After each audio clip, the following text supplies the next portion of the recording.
Here is the list of supplies that are needed to make mead, caveman style. You need at least 2 empty 2-liter bottles, 12 to 16 ounces of honey, baker's yeast, sugar, a small hose for siphoning, a cup, some sort of mixer, something sugary, and water. Fill up a red Solo cup with about 1/4 of its volume with warm water.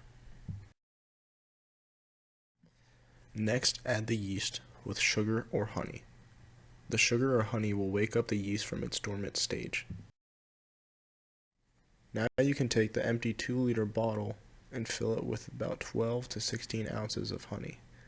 12 ounces of honey will create a dry mead, whereas 16 ounces of honey will create a sweet mead. Add in the same amount of water that you did honey, and then add in a mixer, something sweet that'll add flavor to the mead. Next, you're going to want to fill in your mead bottle with the yeast solution. After that, fill the mead bottle with water to the brim.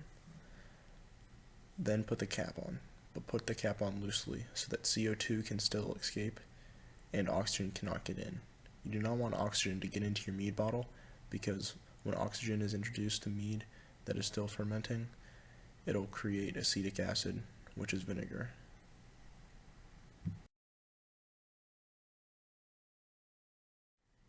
After about a month to a month and a half, you're going to want to re-rack the mead.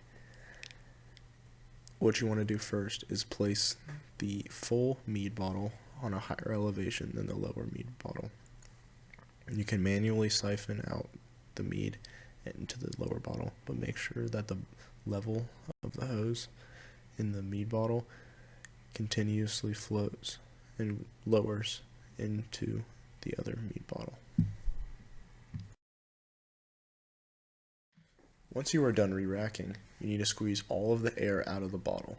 You want to do this so that you ensure that all of the oxygen is out of the bottle so that the oxygen cannot turn the mead into acetic acid. You're going to have to do this multiple times because the yeast are still active and they're still producing the mead. Once the yeast become dormant again, they will stop producing so much CO2, and then you can re-rack it one last time.